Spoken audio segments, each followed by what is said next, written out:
HBS Speech discount. Àlídé máa gbẹ́sẹ̀ lọ fẹ́ bá tẹ̀lé ní jẹ́ ìtàn bẹ́ẹ̀ ìtàn bẹ́ẹ̀ tẹ̀lé ọjọ́ aláyẹ̀ wọn ẹsẹ̀ lọ́lọ́.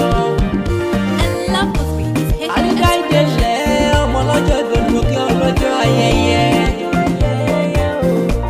Ọ̀pọ̀lọpọ̀ ẹ̀yà lọ tó dá ọ sí tó tún mú ọ̀rọ̀ ọdún tuntun. Ìràwọ̀ ọjọ́ ọ̀la Buy this speech today. ọmọ bàbá bá dàdú rẹ̀ dúpẹ́ wípé ó tún lé lọ́dún sí i. Àlí tún lé lọ́dún sí i. Buy this speech Máa gbẹ́sẹ̀ today. lọ kọ̀ọ̀kan fẹ́ bá tẹ̀lé ní jẹ́ ìtàn birthday. Today ìtàn birthday. Wàtágbá wa dógùn láyé ìdẹ̀ni báwọn fọdún lè ṣàṣemọ́ dandan ní. Buy this speech Àwọn today. òbílẹ̀ tí wọ́n bẹ̀rẹ̀ láyé wọ́n ní wọ́n sáré rẹ̀ ọ̀dẹ̀ ní fọwọ́ gbé ọ̀sìn dandan ní. Màmá tí màá bá rẹ̀ pè mí pé ọjọ́ bẹ̀rẹ̀ gangan lẹ́ni jẹ́. Wọ́n ní kálídà ìdè ìtàn birthday. Wọ́n ní pé kó dàgbà Buy kó this speech today. àwọn fẹ̀yìn ti jẹun rẹ̀.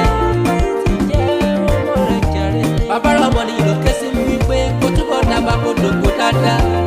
Pẹ̀lú màmá rẹ̀ wọ́n ló ní fọdún eléyìí Buy this speech today. Àlídé máa gbẹ́sẹ̀ lọ fẹ́ bá tẹ̀lé ní jẹ́ ìtàn birthday. Buy this speech today. Ìtàn birthday. Ọ̀nà ayé gbajú ṣàánú bàbá tó bí ọlọ́mọ. Ló bàbá yóò gbọ́dọ̀ jàjà ọmọ orílẹ̀ ṣàmùkí ọ̀dàdà. Ọ̀tún ayé gbajú. Buy this speech today. Dáadáa ọmọ sílísílí tí bá rẹ̀ sá nínú rẹ̀ sá dúdú lẹ́gbọ́n pupa láàbúrò. Ọmọ olóyè kan àjẹlé lé bàbá yín lọ́gbẹ́jọba wọ́n ọba òkú kí ọ̀dà Buy dá. this speech today. Olóbí kan wọ́wọ́ ti wọ́ wọ́wọ́ ti rí wọ́ ni. Obì tó fẹ́ tẹ́lẹ̀ àwọn sápò ẹ̀yìn èyí tí ó jẹ́ tẹ́lẹ̀. Buy this speech today.